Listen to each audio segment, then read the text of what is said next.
Hello guys, welcome to back my YouTube channel. मैं doctor Rajesh Kumar Tiwari आज फिर उपस्थित हुआ हूं एक नए टॉपिक के साथ। आज का टॉपिक है capacitance of N isolated spherical conductor.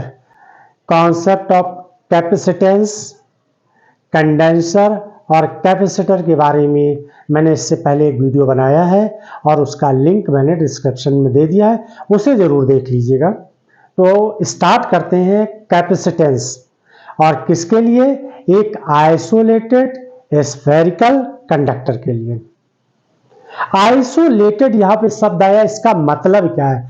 Isolated का मतलब ये होता है, isolated means there is no other conductor near by the sphere. यानी जो ये स्फीयर लिया है, कंडक्टर स्फीयर लिया है या स्फेरिकल सेल है, तो इसके पास कोई अदर कंडक्टर नहीं है। या यूं कहिए कि जो चार्ज इसको दिया गया है, इसके पास कोई अदर, जो ये कंडक्टर सेल लिया है, इसके पास कोई दूसरा कंडक्टर नहीं है और ना ही उसके पास कोई चार्ज है। क्लियर? दूसरा पॉइंट और समझिए इसमें, कंडक्टर स्फीयर का मतलब क्या है? यहां पर charge spread on it outer surface, यानी पोटेंशियल इनसाइड कैसा होगा? कांस्टेंट होगा। यह भी बहुत इंपॉर्टेंट पॉइंट है। क्या इंपॉर्टेंट पॉइंट है? कंडक्टर स्फीयर अगर है, उसको जब हम चार्ज देंगे, देखिए हम क्यू चार्ज दे रहे हैं, जब हम इसको क्यू चार्ज देंगे तो क्या हो जाएगा? यूनिफॉर्मली स्प्रेड हो जाएगा। चार्ज कैसा हो जाएगा? यूनिफॉर्मली स्प्रेड हो जाएगा, क्योंकि एक तो कंडक्टर है ये और दूसरा कैसा? स्फेरिकल सेल है।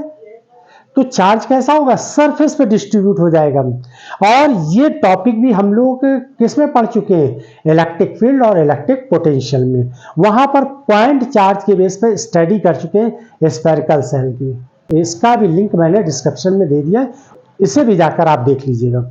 अब देखिए, जब यहां पर हमने एक स्फेरिकल सेल लिया, कंडक्टर स्फेरिकल सेल लिया, तो जब चार्ज देंगे तो चार्ज क्या होगा? यूनिफॉर्मली स्प्रेड हो जाएगा। तो जो पोटेंशियल होगा वो इनसाइड कैसा होगा? यूनिफॉर्म होगा। कहां तक? सेंटर ओ से लेकर सरफेस तक, यानी कंडक्टिंग स्फीयर के सरफेस तक, सेंटर से लेकर इसके सरफेस तक यूनिफॉर्म होगा। आप किसी भी पॉइंट पर इनसाइड किसी भी पॉइंट पर पोटेंशियल अगर मेजर करेंगे तो वो कैसा होगा? एक जैसा ही होगा, चाहे आप उस सेंटर पे फाइंड करें, चाहे आप सरफेस तक या सरफेस पर फाइंड करें, तो कैसा होगा? इक्वल पोटेंशियल होगा। क्लियर है? तो अब देखिए, पहले इसके बारे में जान लेते हैं, इसके कंस्ट्रक्शन के बारे में जान लेते हैं। हेडिंग है capacitance of N isolated spherical conductor. मैंने आपको कंडक्टर के बारे में बता दिया, आइसोलेटेड के बारे में बता दिया, और स्फेरिकल सेल का मतलब यह है कि जब उस पर चार्ज देंगे तो क्या होगा? सरफेस पर डिस्ट्रीब्यूट हो जाएगा। इनसाइड इंटेंसिटी कैसी होगी? 0 होगी। क्लियर है? अब देखिए, consider an isolated spherical conductor of radius R. इसकी रेडियस आर है और इसको हम चार्ज क्या दे रहे हैं? क्यू दे रहे हैं। जैसे हम चार्ज देंगे वैसे क्या होगा? सरफेस पर यूनिफॉर्मली डिस्ट्रीब्यूट हो जाएगा और ऐसा लगेगा जैसे सेंटर से रेडियली आउटवर्ड डायरेक्शन इसका होगा, इस तरीके से। ये पॉजिटिव चार्ज के लिए क्या लगेगा? तो यूनिफॉर्म डायरेक्शनल होगा इसका, और ये सेंटर से आउटवर्ड डायरेक्शन को शो करेगा। पॉजिटिव चार्ज के लिए वैसे भी हम लोग जानते हैं, पॉजिटिव चार्ज के लिए क्या होता है? अगर हम पॉजिटिव चार्ज लेंगे तो चार्ज क्या होता है? इलेक्ट्रिक फील्ड कैसी होती है? आउटवर्ड डायरेक्शन में होती है। यानी इस चार्ज के लिए फील्ड का डायरेक्शन कैसा होता है? आउटवर्ड होता है। अगर निगेटिव है तो इनवर्ड हो जाएगा। क्लियर? अब देखिए, the potential at the surface of the sphere. तो मैंने अभी बताया था कि सेंटर से लेकर सरफेस तक स्फीयर, कंडक्टिंग स्फीयर का पोटेंशियल जो होगा वो कैसा होगा? यूनिफॉर्म होगा। यानी सेम होगा, सेंटर से लेकर सरफेस तक कैसा होगा, सेम होगा। तो वो वैल्यू क्या होगी, v equal to 1/4 pi epsilon naught, charge q है और रेडियस कितनी है, r है। क्लियर है? तो ये क्या हो जाएगा, इतने वोल्ट के इक्वल हो जाएगा। पोटेंशियल की यूनिट क्या होती है, वोल्ट होती है, तो वोल्ट यहाँ आ जाएगा। यहां तक समझ में आ गया। अब देखिए, ये तो मैंने निकाल लिया पोटेंशियल। हमारा एम क्या है, हेडिंग क्या है, कैपेसिटेंस। किसका निकालना है, आइसोलेटेड स्फेरिकल कंडक्टर का निकालना है। तो कैपेसिटेंस क्या होगा, अच्छा जो ये फार्मूला जो मैंने लगाया है या पोटेंशियल के, ये पॉइंट चार्ज के लिए फार्मूला लगा है, पॉइंट चार्ज के लिए फार्मूला है। ऐसे लगता है चार्ज जैसे यहां सेंटर से आउटवर्ड डायरेक्शन में फैला हुआ है। क्लियर है? अब कैपेसिटेंस क्या होगा, capacitance of the isolated sphere, तो C equal to Q by V, ये तो फार्मूला होता है capacitance equal to Q by C।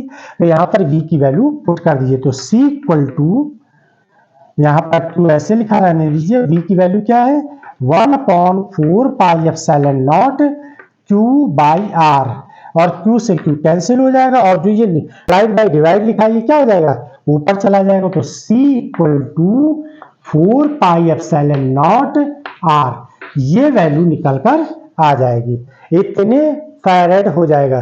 तो C की वैल्यू क्या हो जाएगी, C equal to 4 pi epsilon naught R, ये फैराड हो जाएगा। क्लियर है? यहां तक समझ में आ गया। लेकिन ये कंडीशन मैंने कहां के लिए अप्लाई की, ये विदाउट मीडियम, यानी यहां पर मीडियम जो है एयर है या फ्री स्पेस के लिए हम बात कर रहे हैं। ये किस जगह के लिए, फ्री स्पेस के लिए है। फ्री स्पेस के लिए हमने कैपेसिटेंस फाइंड किया है, और जो रिजल्ट शो कर रहा है वो क्या है, डायरेक्टली प्रोपोर्शनल टू रेडियस।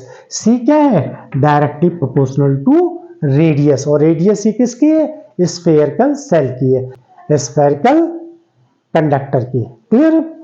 तो कैपेसिटेंस की जो वैल्यू आई वो डायरेक्टली प्रोपोर्शनल टू आर के है, और आर क्या है, रेडियस किसकी, स्फेरिकल कंडक्टर की है। क्लियर? अब अगर किसी मीडियम के लिए अगर हम निकालें, कोई मीडियम ले लें, देखिए 4 पाई एप्सिलॉन नॉट, ये एप्सिलॉन नॉट परमिटिविटी है किसके लिए, फ्री स्पेस के लिए। अब हम किसी मीडियम के लिए ले लें, तो मीडियम के लिए अगर हम लेंगे तो यहां पर मीडियम लिख दीजिए, मीडियम को हम रिप्रेजेंट एम से कर रहे हैं, और ये आ जाएगा 4 पाई एप्सिलॉन नॉट के, और रेडियस आर ऐसे रहेगी, ये मीडियम के लिए। और ये क्या है, वैक्यूम के लिए या एयर के लिए, क्योंकि वैक्यूम या एयर के लिए के की वैल्यू 1 होती है। क्लियर है? तो यहां सी यानी मीडियम, ये वैक्यूम के लिए है, वैल्यू ऐसे लिख दीजिए दोनों की।